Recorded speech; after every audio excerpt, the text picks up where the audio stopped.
YCP ప్రభుత్వంలో పులివెందుల మున్సిపాలిటీలో ప్రతి పనిలోనే కమిషన్లు దండుకున్నారని టీడీపీ నేత విశ్వనాథ్ రెడ్డి, హజ్ కమిటీ డైరెక్టర్ మహబూబ్ బాషా మండిపడ్డారు. రాజకీయాలు, హత్యలు వైసీపీకి అలవాటని ఆరోపించారు.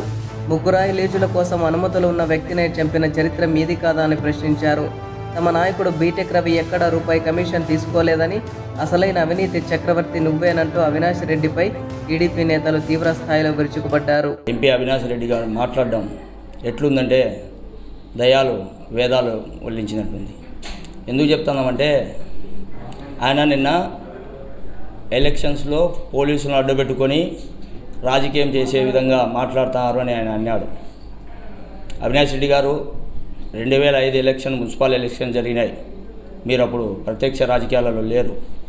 మీ పక్కనే మా అన్న సతీష్ రెడ్డి గారు కూడా ఉన్నారు, పక్కనే నీ బండిలో పక్కనే ఉన్నారు. నీకు తెలియకుంటే ఆయనను అడిగి తెలుసుకో. 2005లో ఏ రకంగా మీ గుండాలు మా యొక్క ఇళ్ళ మీద దాడి చేసి నైటు మమ్మల్ని పోలీసులకు చెప్పినప్పుడు మా సతీష్ రెడ్డి గారికి ఆ రోజుల్లో మేము ఫోన్ చేస్తే ఆయన్ను కూడా అరెస్ట్ చేసి పోలీస్ స్టేషన్లో షర్టు కూడా ఇప్పి ఆయనను కూర్చోబెట్టిన రోజులు ఆయనకు తెలుసు. ఆయన మా అన్నను అడగండి, మీకు చెప్తాడు పోలీసుల గురించి, అన్యాయం గురించి ఏం జరిగిందో, గతంలో మీరేం చేశారు. తర్వాత ముగ్గురాయి అంటున్నారు. ముగ్గురాయి సంబంధించినది ప్రజాధనం కొల్లగొడుతున్నారని అంటున్నారు. ఎక్కడ ప్రజాధనం? ఒక ప్రైవేట్ లీజుదారుల నుంచి ఒకరు ఇద్దరు మాకు సంబంధించిన లీడర్లు, కార్యకర్తలు పనిచేసుకుంటున్నారు. పనిచేసుకునేదానికి అది ప్రజాధనం ఎందుకు అవుతుంది? లీజు ఉన్నది గవర్నమెంట్కి డబ్బు కడతారు, వాళ్ళు పనిచేసుకుంటున్నారు. మీలాగా రౌడీజం చేసి లీజుదారులను, మైనింగ్ ఓనర్లను చంపి ఎప్పుడు కూడా మా వాళ్ళు ముగ్గురాయి దోపిడీ చేయలే. ఇంకొకటి చెప్తాను, మీరు ఎప్పుడైనా గుర్తుపెట్టుకోండి, వేమల మండలం సంబంధించిన రాము మైనింగ్ చేసేటప్పుడు మీ ఇంట్లోనే కమిషన్లు కూడా ఇచ్చినాడు. అది కూడా నువ్వు కనుక్కో. కాకపోతే ఇంకొకటి, మీరు ఇట్లా అన్ని ఆరోపణలు చేస్తే ఎంత ఘోరంగా ఉంటుందో ఒకసారి మీకే వదిలేస్తాను, ఆలోచించుకోండి.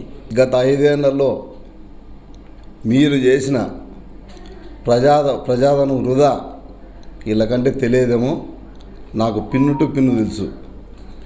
మీరు తెచ్చిన వందల కోట్ల అభివృద్ధి పనులకు,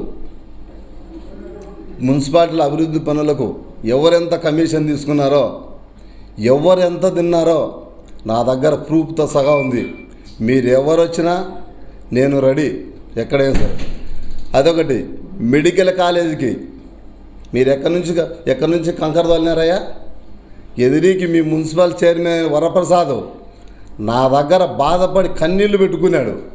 నేను వీళ్ళని నమ్మి కంకర మిషను రెంటుకు తీసుకుంటే నన్ను ఈరోజు అప్పుల పాలు చేశారని 3 కిలోమీటర్ల కంకర దగ్గర దొరుకుతుంటే 40 కిలోమీటర్ల నుంచి నీ బంధువైన నీ సడుగుడు, నీ వెనకమ్మడు నీ ప్రవీణ్, మీరందరూ ఒక బ్యాచ్ మాదిరి 500 కోట్ల ఎన్ని కోట్లు తోలినారు కంకర. ఎక్కడి నుంచి తోలుతారయ్యా? పక్కన 3 కిలోమీటర్ల కంకర ఇడిచిపెట్టి 40 కిలోమీటర్ల నుంచి ఎక్కడి నుంచి వెళ్తారు? ప్రజాధనం అంటే మీరు వృధా చేసినారు. వీళ్ళకంటే తెలుసునో తెలియదో ఎవరెవరు కమిషన్ తీసుకున్నారో నేను చెప్తా, రండి ఎవరు వచ్చారో. అదొకటి. సచివాలయాలు, జగనన్న కాలనీ, గ్రామస్థాయి లీడర్లకు అందరికీ ఇచ్చి 100 కోట్లు మిగిలేది మీరు కమిషన్లు జేబీలు వేసుకొని మీ ప్రతి ఒక్క నాయకుడు, పల్లె నాయకుడు నేను చెప్తా, నేను కనుక దాంట్లో ఒక బాధ్యతని. మీరు ఎక్కడ కమిషన్లు తీసుకొని రండి. మీ వాళ్ళు కానీ, మీ మున్సిపల్ కమిషనర్ కానీ, మీ మున్సిపల్ చైర్మన్ కానీ గరండాల వర్కులో ఎవరెవరికి డబ్బులు ఇచ్చినారో, ఎవరెవరికి ఎంత పర్సెంటేజ్ ఇచ్చారో ప్రజాధనం వృధా చేసింది మీరయ్యా. బీటెక్ రవి గారు కాదు. బీటెక్ రవి అన్న ఒక్కటే చెప్తున్నాడు, ఎప్పటికైనా మనం ప్రజాసేవ చేయాలి, ప్రజల దొమ్ము మనం ఎప్పుడైనా దోచుకోకూడదని.